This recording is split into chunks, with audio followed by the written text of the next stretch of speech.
She married a homeless man out of spite. 3 months later, her ex-fiancé was on his knees, begging for mercy. But by then, it was already too late.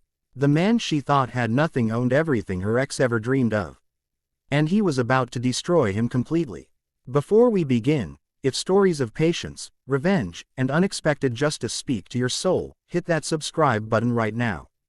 Drop a comment telling me where you're watching from, and if you believe good people eventually win, leave a yes below. Now, let's dive into a story that will shake you to your core. The phone call came at 6:47 a.m. Victoria Chen stood in her luxury Seattle apartment, listening to words that made no sense. Her financial advisor's trembling voice delivered the impossible news. Victoria, your accounts have been frozen. All of them. Marcus withdrew everything. He's gone. The crystal glass slipped from her hand, shattering across Italian tile. Marcus Chen, her fiancé. The Harvard MBA she trusted with her restaurant empire. The man she was supposed to marry in 37 days. He'd taken everything. $2 million, 5 restaurants, a decade of relentless work. Gone. Victoria tried his number. Voicemail. She opened her banking app with shaking hands. Account balance. $1,247.63. That's when she saw the social media post. Marcus, handsome in a tuxedo, beaming at the camera. Beside him stood a blonde in white lace. The caption read, "Just married. Starting our new life in Charleston." The timestamp, 3 hours ago. Victoria's phone buzzed. Her assistant Maya. "Boss, the restaurant locks are changed. There's a for sale notice." What's happening? By noon, Victoria understood the full scope of Marcus's betrayal. Every restaurant sold, every asset liquidated, every business account emptied. He'd been systematic, methodical, legal. She had nothing left except her personal apartment and $1,183 in cash. And debt. Marcus had left her with his unpaid business taxes. When she finally reached his mother, the society matriarch laughed. "Darling, Marcus is engaged to Senator Hammond's daughter. Such a better match, don't you think? You should be grateful he left you anything at all." Victoria sat in her empty apartment, too hollow for tears. At 34, she was back to nothing. Worse than nothing. "I'm done," she whispered to the indifferent city. "I'm done trusting. I'm done being anyone's fool." But some stubborn core of steel refused to break completely. That evening, Victoria walked into the rain without direction. Hours passed in a blur until she found herself at a flickering diner. Rosie's Place, open 24 hours. Inside, warmth, coffee, the smell of her grandmother's kitchen, and a man at the counter who would change everything. He wore frayed jeans and a worn jacket. His dark hair needed cutting, stubble shadowed his jaw. He ate slowly, methodically, from a plate of leftover food, cold pancakes, half a sandwich, with quiet dignity. An older waitress refilled his coffee. "You sure I can't make you something fresh, Daniel?" "This is more than enough, Miss Rosie. I appreciate your kindness." His voice was refined, educated, completely at odds with his appearance. Something about him stopped Victoria cold. He wasn't broken by his circumstances. He was simply present in them. When Rosie brought Victoria's soup, she nodded toward the man. "That's Daniel. Good man. Life dealt him hard cards, but he never lost himself." Later, Victoria saw him at a bus stop in the rain. The sign was dark. No buses coming. He just sat, looking out at the wet streets with patient eyes. She approached. "The buses stopped running an hour ago." He looked up. "I know. Just sitting before I head to the shelter." Victoria sat down, keeping respectful distance. "Can I ask you something? How do you keep going when everything's been taken from you?" Daniel studied her, seeing the fresh pain in her eyes. "Because what's been taken are just things. What remains is who I am. Nobody can take that unless I give it to them. But what if they take everything? Then you build a different future." He met her eyes directly. "Miss, I don't know your story. But you're at a crossroads.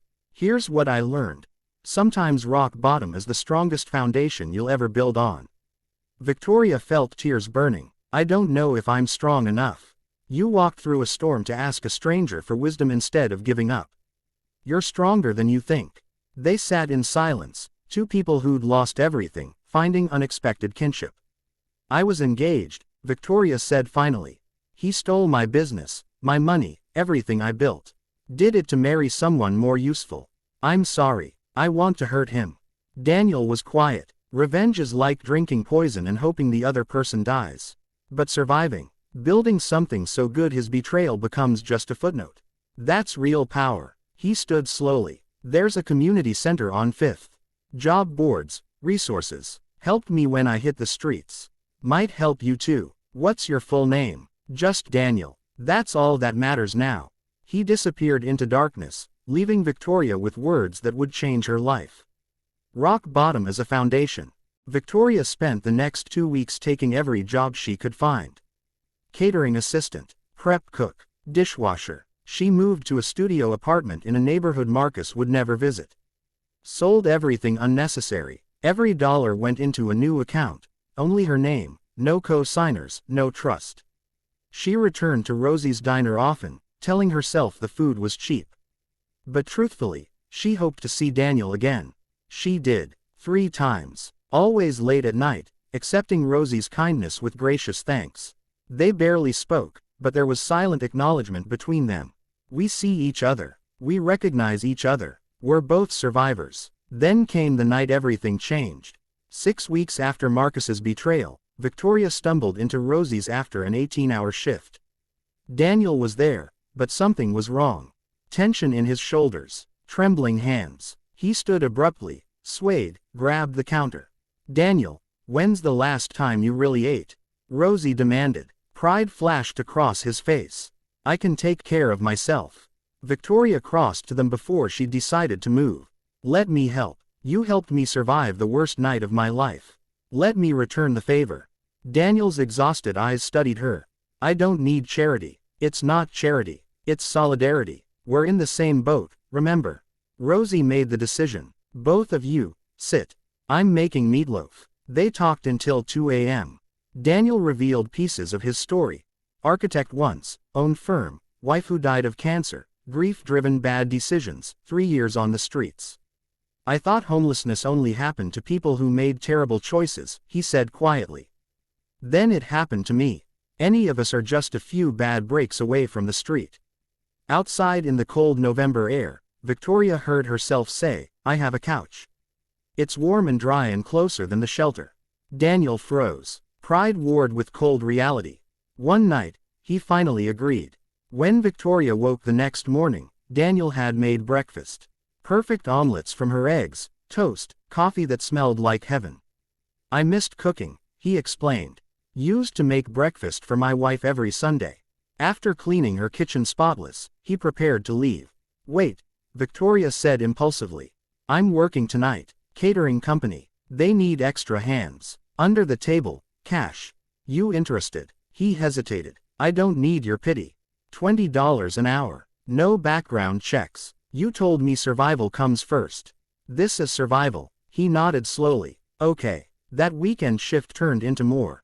Daniel proved skilled, strong, reliable, excellent knife work. The manager started requesting him specifically. A strange routine developed. Daniel would work with Victoria, sleep on her couch, help with breakfast, disappear during the day. She never asked questions. He never volunteered information. But slowly, they built something. Not friendship. Their circumstances prevented equality. Not romance. Nothing like that existed. But a bond. Mutual survival. Respect born from rock bottom. Victoria was still buried in debt, still working 3 jobs, still haunted by Marcus's betrayal. But having Daniel around made it bearable. His quiet presence, occasional wisdom, odd humor, it mattered.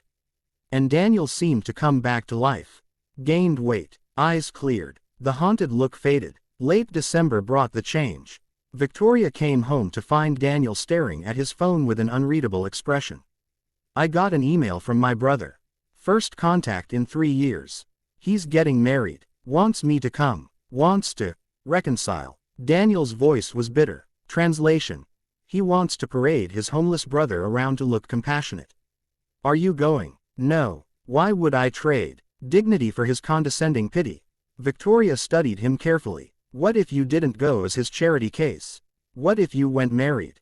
Daniel froze. Excuse me. Think about it. He wants to help the homeless guy. But if you show up married, stable, moving forward, you're not his project. You're just his brother. Victoria, that's insane. Do we barely know each other though? She moved closer. I know you're honest, kind, hardworking. You've never stolen from me or hurt me.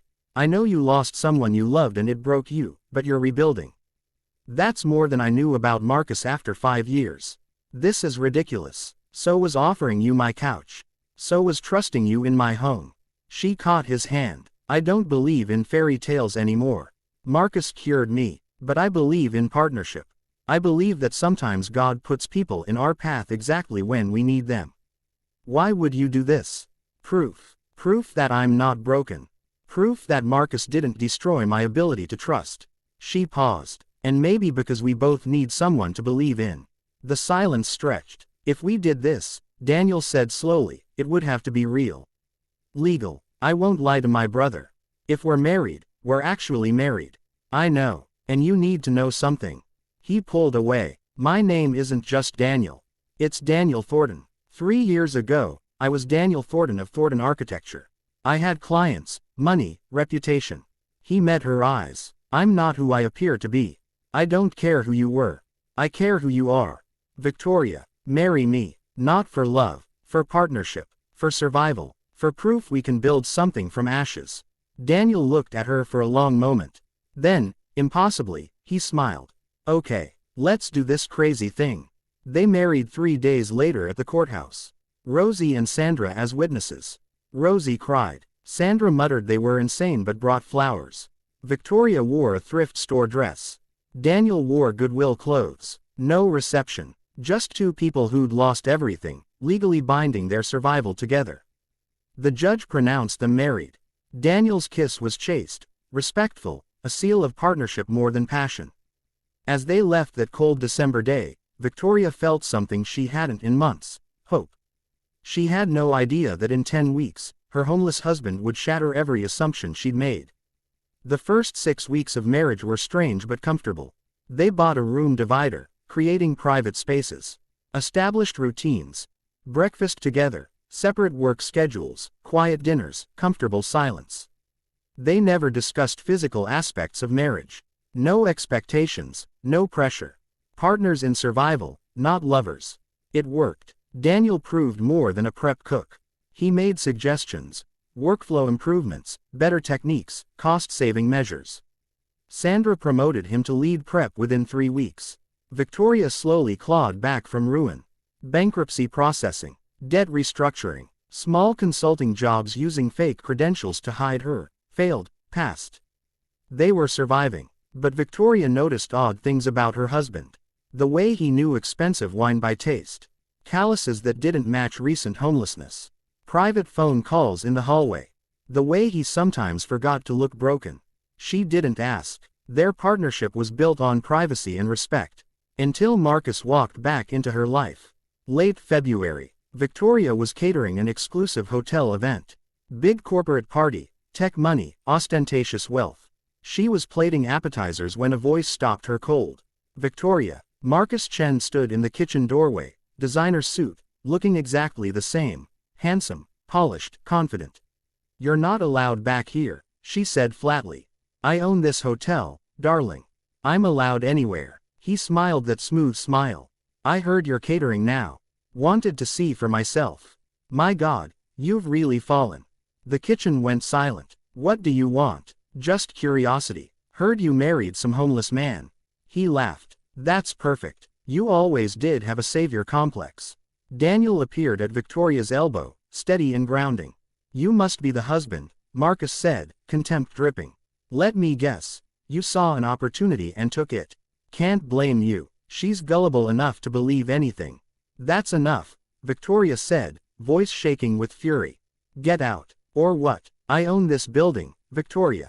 I own half the restaurants in this city now. Thanks to your foundation, actually. He straightened his cuffs casually. You should thank me. I took your amateur efforts and turned them into real success. The Chen Restaurant Group is worth 40 million now. Victoria felt punched. 40 million.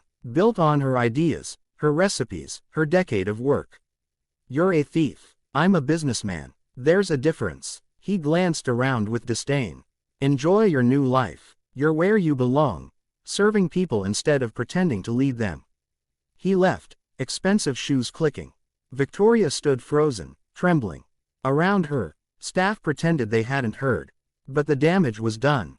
Victoria. Daniel's voice was urgent. Look at me. She turned to him, tears burning. He's wrong. About everything. You're not where you belong. You're rebuilding. There's a difference. But that night, Victoria cried silent, bitter tears. Because Marcus was right. He'd destroyed her and won. The next morning, Daniel was gone. His space neat, belongings packed, but he wasn't there. Panic rose until Victoria found the note. Gone to handle something. Be back tonight. Trust me. D. Victoria went to work distracted. Sandra noticed. Where's your better half? I don't know. Sandra's expression was odd. You really don't know who he is, do you? Victoria's stomach dropped. What do you mean? Nothing. He'll tell you when he's ready. The day dragged. Victoria's mind spun with possibilities and fears. She returned home that evening to find Daniel on the couch. But he wasn't alone. Two men in expensive suits sat across from him. Business cards and legal documents covered the coffee table. Victoria, Daniel said, standing. His voice was different, firmer, more authoritative. We need to talk. She set down her bag slowly, heart pounding. What's going on? Please, sit. One suit spoke. Mrs. Thornton, I'm James Whitfield, senior partner at Whitfield & Associates. This is Michael Chen from Pacific Trust Management. We've been looking for your husband for 3 years. Victoria's blood turned to ice. Why? Because, Daniel said quietly, I didn't lose everything to bad decisions. That's what I told you because it was easier than the truth. What truth? I lost my wife Emily. That was real, and in my grief, I walked away from everything. But I didn't lose my company. I sold it, for $62 million. And I put all that money into a trust I couldn't access for 3 years, a cooling off period to make sure I didn't do something stupid in my grief. The room tilted. I chose homelessness, Daniel continued. I chose the street because I couldn't stand the world Emily and I built together. I gave myself 3 years to grieve, to suffer, to figure out if I wanted to keep living. Then I met you, and you reminded me what dignity looked like. What strength looked like. Victoria couldn't breathe. You're rich. The waiting period ended 2 weeks ago, James Whitfield said. The current value is approximately $78 million. The number was absurd. Victoria laughed. Harsh, broken. This is a joke. It's not, Daniel said softly. I know you have every right to be furious. But when I met you, when I married you, the money didn't exist yet. I was genuinely homeless, genuinely broken. You didn't marry a rich man pretending to be poor. You married a poor man who was about to become rich. But you knew, yes, and you didn't tell me. No, because I needed to know someone could value me for who I was, not what I had. Emily loved me before the money. Losing her made me realize how rare that is. Nobody saw Daniel. They saw the architect, the business owner, the bank account. Except I did, Victoria whispered. I saw Daniel because that's all you let me see. Yes, that's not fair. Her voice broke. You let me think we were equals. Both rebuilding from the same place. We were. Money doesn't make me less broken. It just gives me resources to rebuild with. Michael Chen cleared his throat. Mrs. Thornton, your husband has made arrangements. A restaurant in your name.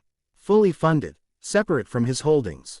He's also paying off all debts Marcus Chen left you. Stop, Victoria said. Just stop. Everyone went quiet. Victoria stood, legs shaking. I don't want your money. I don't want a restaurant bought with guilt and pity. Victoria, you lied to me, maybe not directly, but by omission. God, I'm so stupid. Again, another man who wasn't who he pretended to be. I'm exactly who I pretended to be, Daniel said urgently. The man who ate leftovers. The man who slept in shelters. The man who worked beside you. That's who I am. The money is just a resource. It changes everything else. She grabbed her coat. I need space. I can't process this. Victoria, please, don't. Just give me space. She left, walking blindly into the February night. $78 million. Her homeless, humble husband had $78 million. And he'd never told her. Victoria ended up at Rosie's diner. Rosie poured coffee without questions.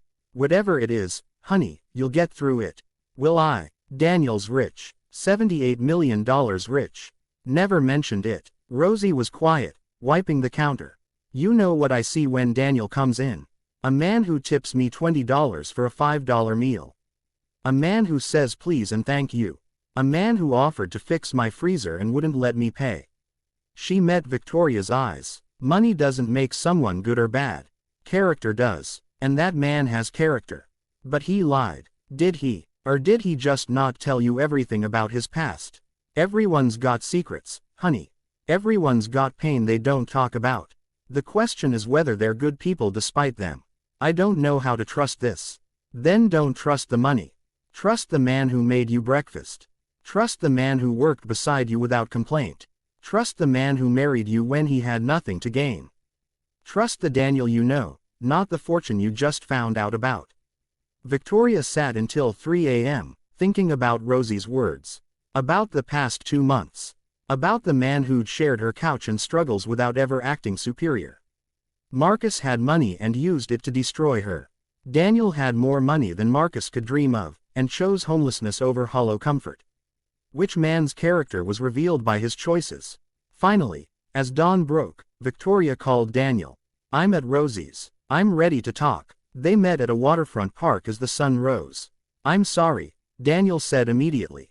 I should have told you before we got married. Yes, but I understand why you didn't. Victoria took a breath. Marcus lied because he was using me. You didn't tell me because you were protecting yourself. I'm not saying it was right. But I understand. I never meant to hurt you. I know. She moved closer. You could have told me at any time in the past 2 weeks. Could have showered me with money, bought my forgiveness, made yourself the hero. But you didn't. You tried to give me a restaurant and pay my debts quietly, through lawyers, without making a big show. I wanted you to have what Marcus stole. And that's the difference between you and him. Marcus took what wasn't his and bragged. You're trying to give what isn't yours and hide your generosity. That tells me everything about your character. So you're not leaving. I'm saying we need new terms. Real honesty. Complete transparency. If this marriage is going to work, really work, we start from truth. Agreed. Ask me anything. So Victoria asked, and Daniel answered. She learned about Thornton architecture, about buildings he'd designed across the Pacific Northwest. About Emily, their joyful but childless marriage. About choosing the street to punish himself for surviving when Emily hadn't. About 3 years of deliberate suffering, learning humility from people like Rosie. I was going to tell you after my brother's wedding, Daniel said. I wanted one event where I could be just myself. Your partnership gave me that chance. Your brother's wedding, next month. Yes, and I still want you to come. Not as a charity case's wife, but as my actual partner. He paused. If you're willing. Victoria thought about everything she'd learned. About the man who'd worked beside her without complaint. The husband who'd respected her boundaries and space. The character revealed not in wealth, but in how he treated others when he had nothing. I have conditions. Anything. First, I'm not taking a restaurant you bought. If I rebuild, I do it with my own work and resources. However, I'll accept help paying debts Marcus left. That's justice, not charity. Done. Second, we go to counseling. Real marriage counseling. We did this backward and need help figuring out if this can become something more. I'd like that very much. Third, you never hide things from me again. Not your past, not your resources, not your struggles. We're in this together or not at all. I promise. Complete honesty. Okay then, let's go to your brother's wedding. Let's see what happens when Daniel Thornton comes back from the dead. 3 weeks later, they stood at a Mercer Island mansion for Christopher Thornton's wedding. Daniel's brother greeted them with visible shock. Daniel, you came. You invited me. This is my wife, Victoria Chen Thornton. Christopher studied Victoria, clearly not the charity case he'd expected. She wore simple elegance, carried herself with quiet confidence. I didn't expect. Christopher trailed off. You didn't expect your homeless brother to clean up so well. Daniel's voice was pleasant but sharp. Or move on with his life. Daniel, The bride swept up, saw Daniel, and her dismissal was clear. How nice that he could make it. Victoria's hackles rose. Yes, we almost couldn't come. Daniel's been so busy with the foundation launch and the firm's revival. But family is important. Dead silence. Christopher's face went pale. The firm's revival. Didn't Daniel tell you? Victoria continued. Thornton Architecture is reopening. Bigger than before. Daniel's been fielding calls from developers all over the Pacific Northwest. But you were. Comprehension dawned. The trust. The cooling-off period ended. 6 weeks ago, Daniel confirmed. I was going to mention it, but you've been busy. Christopher and his bride walked away, her confused questions fading. That was satisfying, Victoria murmured. You're evil, Daniel said, smiling. Reminding him about the money. He invited you to be his charity project. He deserved it. They moved through the wedding, drawing stares and whispers. The family clearly hadn't expected Daniel so composed, so obviously successful. But the real moment came during the reception. Marcus Chen was there. Victoria saw him across the ballroom, laughing with tech executives. He turned, saw her, and his expression went cruel. Victoria, catering tonight. His smile was vicious. Oh wait, you married up. The homeless husband scored an invitation somehow. Actually, Daniel said pleasantly, I'm the groom's brother.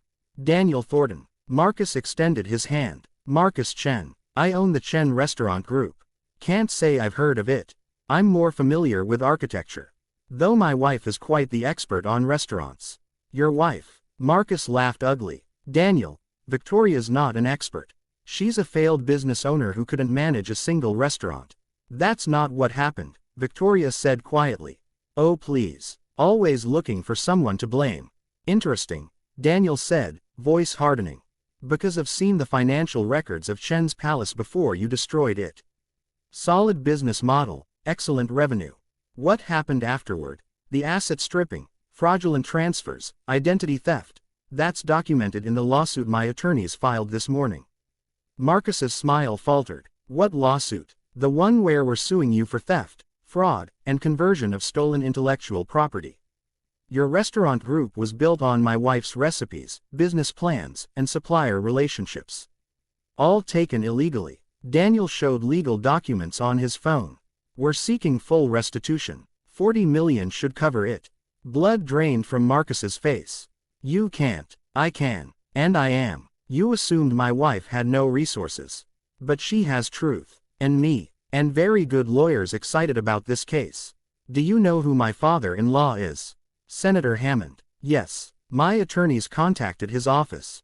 Turns out he's very interested in ensuring his son-in-law isn't involved in criminal enterprise. Bad for re-election. Marcus looked between them, mask cracking. Who are you? I'm the man she married after you destroyed her. The man who was there when you left her with nothing. The man who saw her real worth when you were too stupid to recognize it. Daniel's arm went around Victoria. And I'm the man who's going to make sure you face consequences. This is ridiculous. You were homeless. I was homeless for 3 years. By choice. Because I was grieving my first wife and needed to strip away everything comfortable. He paused. But before that, I was Daniel Thornton of Thornton Architecture. And after, I came back to $78 million and renewed purpose. Victoria watched Marcus cycle through emotions. Disbelief, shock, horror, fear. The lawsuit is real, she said softly. The evidence is documented. Your theft is provable, and your father-in-law's political future depends on distancing himself from your crimes. I could drop it all if you do 3 things. Marcus swallowed hard. What things? First, you pay back wages to every employee you fired. With interest. Fine. Second, you publicly acknowledge that Chen's Palace and its intellectual property belong to me. Fine. Whatever. Third, you apologize. Really apologize. You stole from me. You destroyed my work. You humiliated me. And you need to acknowledge it. Marcus's jaw tightened. People were staring. Finally, he forced out, I'm sorry. I took what wasn't mine. Louder. I'm sorry. His voice rang across the suddenly quiet ballroom. I stole from Victoria Chen. I built my business on her work. I was wrong. Silence was deafening. Victoria nodded. You'll have settlement paperwork tomorrow. Sign it, and we drop criminal charges. Refuse, And you'll deal with this in court for years. Marcus fled, expensive shoes clicking rapidly. Victoria exhaled deeply. Daniel's arm tightened around her waist. How do you feel? He asked quietly. Like I can breathe again. She turned to face him. Thank you. For being exactly who I needed. I promised I'd help you survive. This is survival. No, Victoria said, eyes bright. This is justice. They left early, driving back to Seattle in comfortable silence. Your brother's going to want a relationship now, Victoria said. I know. Money changes how people see you. Does that bother you? It did. But you taught me something. You didn't see the money. You saw the man. That's the only opinion that matters. Silence. Then Victoria spoke, soft but steady. Daniel, yes, I think I'm falling in love with you. The car swerved slightly before Daniel steadied it. He pulled into a parking lot overlooking the water, turning to face her. Say that again. I'm falling in love with you. Not your money, not what you can give, but who you are. She took his hand. I love that you eat leftovers even though you could buy restaurants. I love that you listen before you speak. I love that you survived hell and came out kind instead of bitter. I love that you see people, really see them. Victoria, I know this wasn't a romance marriage. But somewhere in these months, you became more than survival to me. I need to know if you feel it too. Daniel cupped her face, eyes bright. I've been in love with you since you offered a homeless man a ride in the rain. Since you saw humanity instead of inconvenience. Since you chose kindness when you had every reason to be bitter. Then why didn't you say anything? Because I wanted you to see all of me first. The money, the past, the complications. I wanted you to choose me with full knowledge. He stroked her cheek. And you just did. When they kissed, it wasn't like their courthouse wedding peck. It was real, deep, full of promise. It tasted like hope and second chances. Victoria cried when they pulled apart. Happy tears. Daniel asked. The happiest. Because I finally found something Marcus could never steal and could never understand. What's that? Real love. Built on truth instead of convenience. On character instead of benefit. On choice instead of circumstance. Daniel held her as Seattle lights sparkled across the water. We still have work to do. Counseling, communication, building a real marriage. I know. But I'm not afraid anymore. Victoria looked up. We survived the worst. Everything else is just details. 6 months later, the new Chen's Palace opened on a bright September morning. Victoria had built it from the ground up with her own money, Marcus's settlement, consulting fees, a small business loan she'd qualified for on her own merit. Daniel had offered funding. She'd refused. This was hers, earned. True. The restaurant was beautiful. Warm brick, gleaming steel, open kitchen, menu honoring her grandmother while showcasing Victoria's genius. Daniel attended the opening but stood in the back, just another patron. When reporters asked about their relationship, he simply said, I'm the lucky man who married the most talented chef in Seattle. The first review, 5 stars. Chen's Palace isn't just a restaurant, it's a resurrection. Victoria Chen has taken pain and transformed it into beauty, proving the best revenge is living well. That night, celebrating in their home, a house they'd bought together, equal partners, Victoria raised a glass. To rock bottom, to foundations built on stone, Daniel replied. And to strangers who become exactly what we need. They clinked glasses, 2 people who'd lost everything and found something better in the rubble. Not because of money or revenge or even justice, but because they'd chosen to see each other's humanity when the world saw only loss. So what's the lesson here? First, dignity isn't about what others take from you. It's about what you refuse to surrender. Victoria lost her business, money, reputation, but never her character. That's what mattered. Second, revenge is poison, but justice is medicine. Victoria didn't destroy Marcus out of spite. She held him accountable through legal means without becoming cruel herself. That's the difference between revenge and righteousness. Third, trust isn't built on perfection. It's built on honesty, even when honesty is hard. Daniel had secrets, but when they came out, he owned them. That's integrity. Fourth, never judge someone's worth by their circumstances. Victoria saw Daniel as a person when others saw only a homeless man. That compassion changed both their lives. Character reveals itself in actions, not assets. Finally, rock bottom isn't the end. It's the foundation for something stronger. Both Victoria and Daniel had to lose everything to find what truly mattered. Sometimes our greatest pain becomes our greatest strength, if we're patient enough to let it transform us. Marcus destroyed Victoria's business but couldn't touch her character. Daniel lost his wife but found his humanity. And together, they proved that real wealth isn't measured in bank accounts, it's measured in integrity, kindness, and the courage to rebuild when everything falls apart. The people who hurt you are watching, hoping you'll fall. Don't give them that satisfaction. Survive, rebuild, thrive, and let your success be the only revenge you ever need. If this story moved you, if it reminded you that your circumstances don't define your worth, then do me a favor right now. Hit that subscribe button so you never miss stories of justice and redemption. Drop a comment telling me what lesson hit you hardest. Was it Victoria's resilience? Daniel's hidden strength? The power of seeing people beyond their circumstances? I read every single comment and your stories inspire me. And if you know someone who's going through their own rock bottom right now, someone who needs to hear that survival is possible, that dignity can't be stolen, that better days are coming, share this video with them. Sometimes a story is exactly what someone needs to keep going one more day.